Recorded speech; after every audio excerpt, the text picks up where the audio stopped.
I am Tanya Milano, parent coach, and this is my daily live. I go live Monday through Friday, 9:30 a.m. Eastern Time, and that's really early for my Pacific coasters. So hopefully you watch on your lunch break or something. Today we're talking about, does your body say no? And if you're not subscribed to the YouTube channel, make sure to subscribe to the YouTube channel. I'm having a giveaway this week, so go over there, like 5 or more videos, subscribe to the channel, and then comment on 5 or more videos. Each of your comments will get entered into a drawing for a Starbucks gift card. It's an electronic gift card, so I can send it to anyone. So support my channel by doing those things, and I would really, really appreciate it. The other thing I've got to say is also I have my Reactive to Relaxed Self-Care Without the Mom Guilt Facebook group. That's where we go into all things mindfulness, yoga, how to stop yelling at your children, which is self-regulation, finding the pause so you can respond rather than react. All of the stuff's in the guide section. There are free challenges over there, lots of coaching videos, special guests. So look through the guide section and get the support you're looking for. All right, so today we're talking about, does your body say no? So in my work, we do a lot of checking in with our body because as moms, we really, really get into our head, a lot of headspace, I've been talking about the word should. Last week was all about the word should. So we get a lot into our head and not a lot into our body. So I'm bringing up this topic because a lot of times it has to do with setting boundaries, right? Where is your no? Where is your yes? And if we can get in touch with our body, a lot of times we already know. We already know the answer. We've just developed some coping strategies that are no longer working for us. Now, I also thought of this topic because of this idea of that I've been just talking about with some of the Pure Joy coaches, is that we get into this body looping of different events in our life. Our body knows. So if you have not read The Body Keeps the Score by, gosh, I'm going to forget his name, Vanderbilt. Is that how you say it? Just Google Body Keeps the Score. Awesome book. It's really dense. But what happens with any sort of stress or trauma in your life, doesn't matter how severe, we've all been through stress as young as childhood, babies. We've all been through stress, even coming out of the birth canal, that a lot of times the body will take on some stress. And it's recommended that you bring your baby to the chiropractor so that they can work out whatever stress went on during birth. There's a reason for that. This time of year, now, if you think back to 2020, this is the time of year where we were all in a state of unknown, uncertainty. So are you feeling it 2 years later? I would bet on it. I would bet money on it that you are feeling some after effects of what happened in that month. It started in March, right? So if you are feeling a bit unsettled, if you are having aches and pains, you are having different anxiety symptoms, shortness of breath, maybe lots of tension. This is what I get: jaw tension, low back pain. It has been happening to me for the last few weeks. More headaches, maybe. your body can be remembering what went on 2 years ago. I know this because it happens to me every single year, because my dad passed away in January, and this is the time, February, March. It's usually by March. I am so burnt out because I haven't listened to my body the way that I'm supposed to be taking care of it. And the way grief works, well, okay, let me back up. It doesn't even have to do with the time when my dad died. This is the time where I found out my parents were going to die. My mom was in the hospital. She wasn't eating. She was hooked up. She didn't tell us that she was given her prognosis of months. My dad was in a different hospital having surgery to remove tumors from his lungs. He thought he was going in for back surgery. This is the time of year where I found out both of my parents were terminally ill. I hold so much stress in my body because I went to the mind. What do I need to do in order to get through the next year, if there is another year? Now, there wasn't going to be another year. I did not know that at the time.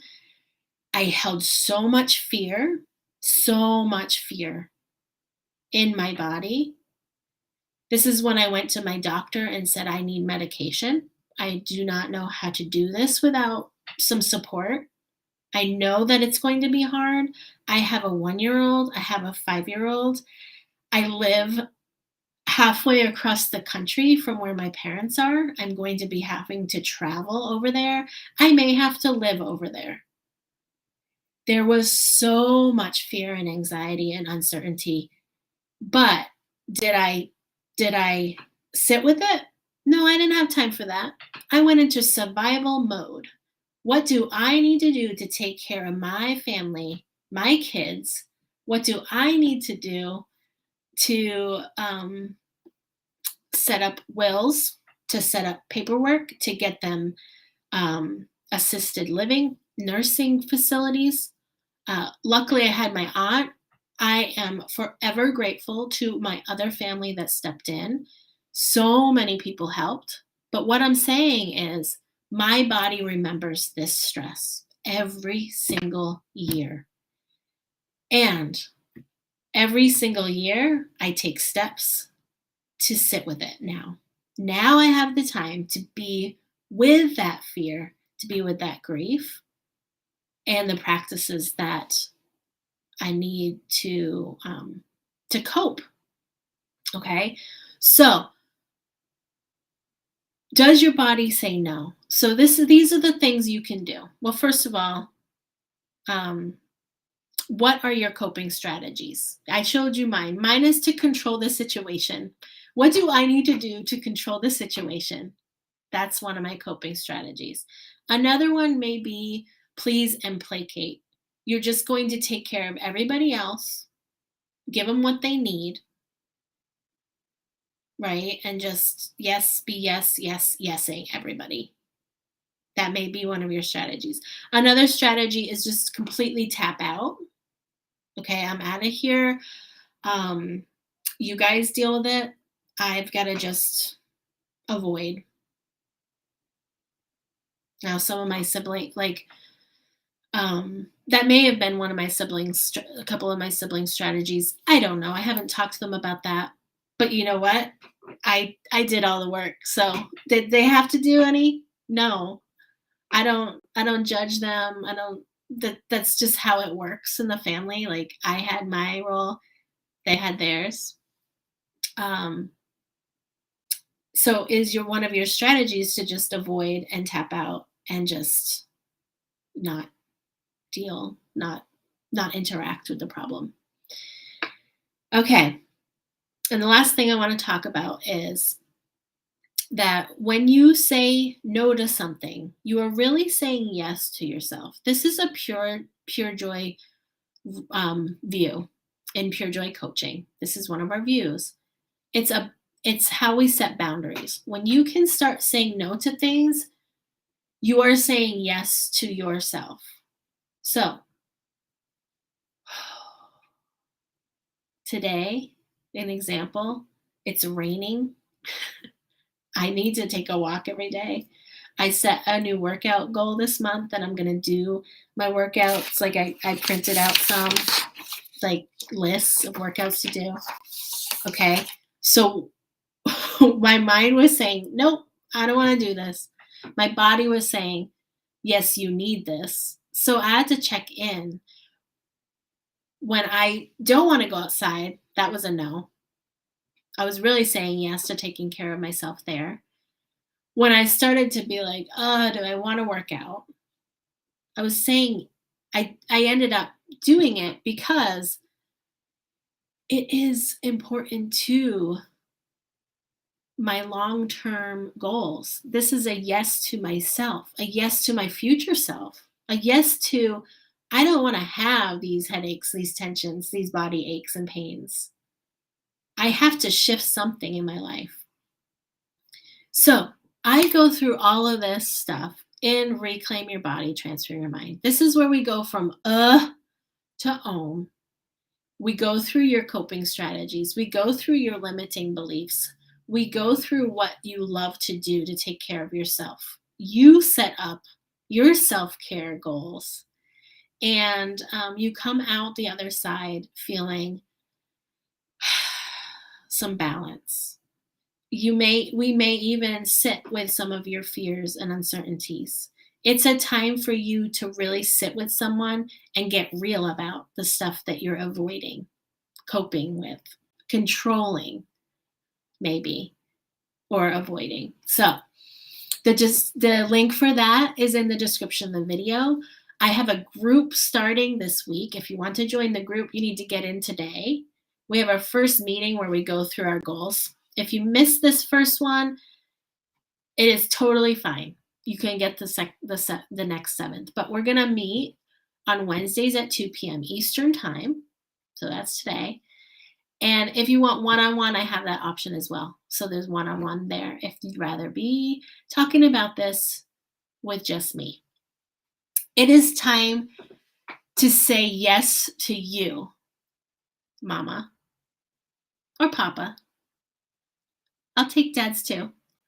It's time to make some changes.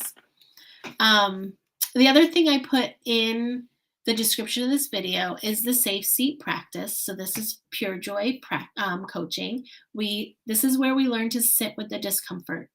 Can you sit with your fear?